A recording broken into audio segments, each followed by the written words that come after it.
Winnie-the-Pooh, Chapter 2, in which Pooh goes visiting and gets into a tight place, by A. Milne. Edward Bear, known to his friends as Winnie-the-Pooh, or Pooh for short, was walking through the forest one day, humming proudly to himself. He had made up a little hum that very morning as he was doing his stoutness exercises in front of the glass, tra-la-la, tra-la-la, as he stretched up as high as he could go, and then tra-la-la, tra-la, oh help, la, as he tried to reach his toes. After breakfast, he had said it over and over to himself until he had learnt it off by heart, and now he was humming it right through, properly. It went like this. Tra-la-la, tra-la-la, tra-la-la, tra-la-la, rum-tum, tiddle-um-tum, tiddle-little, tiddle-little, tiddle-little, tiddle-little, rum-tum-tum, tiddle-um. Well, he was humming this hum to himself, and walking along gaily, wondering what everybody else was doing, and what it felt like being somebody else, when suddenly he came to a sandy bank, and in the bank was a large hole. "Aha!" said Pooh. "If I know anything about anything, that hole means rabbit," he said. "And rabbit means company," he said. "And company means food and listening to me humming and such like. Rum-tum-tum-tiddle-um." So he bent down, put his head into the hole, and called out, "Is anybody at home?" There was a sudden scuffling noise from inside the hole, and then silence. "What I said was, is anybody at home?" called out Pooh very loudly. "No," said a voice, and then added, "You needn't shout so loud. I heard you quite well the first time." "Bother," said Pooh. "Isn't there anybody here at all?" Nobody. Winnie-the-Pooh took his head out of the hole and thought for a little, and he thought to himself, there must be somebody there, because somebody must have said nobody. So he put his head back in the hole and said, "Hello, Rabbit, isn't that you?" "No," said Rabbit, in a different sort of voice this time. "But isn't that Rabbit's voice?" "I don't think so," said Rabbit. "It isn't meant to be." "Oh," said Pooh. He took his head out of the hole and had another think, and then he put it back and said, "Well, could you very kindly tell me where Rabbit is?" "He has gone to see his friend Pooh Bear, who is a great friend of his." "But this is me," said Bear, very much surprised. "What sort of me?" "Pooh Bear." "Are you sure?" said Rabbit, still more surprised. Quite sure," said Pooh. "Oh well then, come in." So Pooh pushed and pushed and pushed his way through the hole, and at last he got in. "You were quite right," said Rabbit, looking at him all over. "It is you, glad to see you." "Who did you think it was?" "Well, I wasn't sure. You know how it is in the forest. One can't have anybody coming into one's house. One has to be careful. What about a mouthful of something?"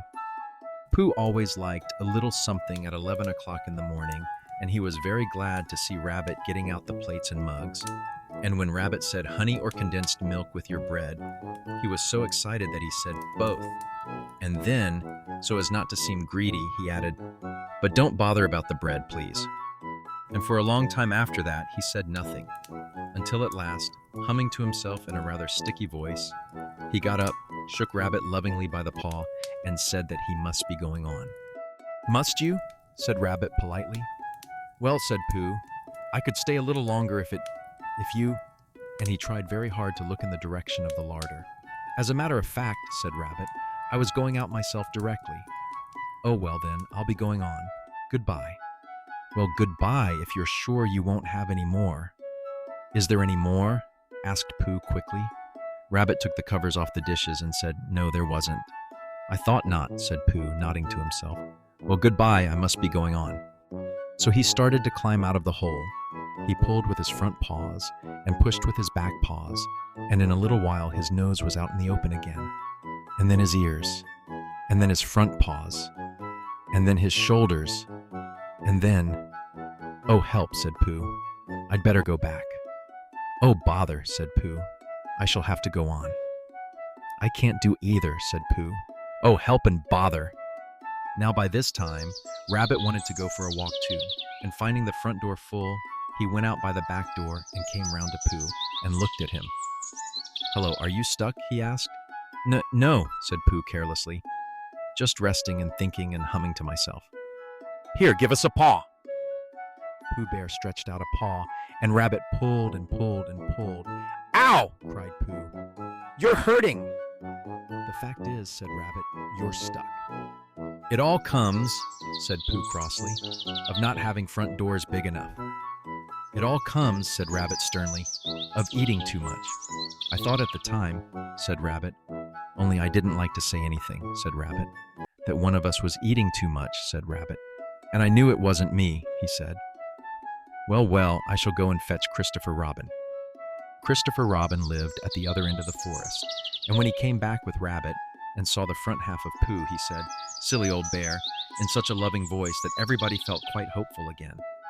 I was just beginning to think, said Bear, sniffing slightly, that Rabbit might never be able to use his front door again. And I should hate that, he said. So should I, said Rabbit. Use his front door again? Said Christopher Robin. Of course he'll use his front door again. Good, said Rabbit. If we can't pull you out, Pooh, we might push you back. Rabbit scratched his whiskers thoughtfully and pointed out that when once Pooh was pushed back, he was back, and of course nobody was more glad to see Pooh than he was. Still, there it was. Some lived in trees, and some lived underground, and...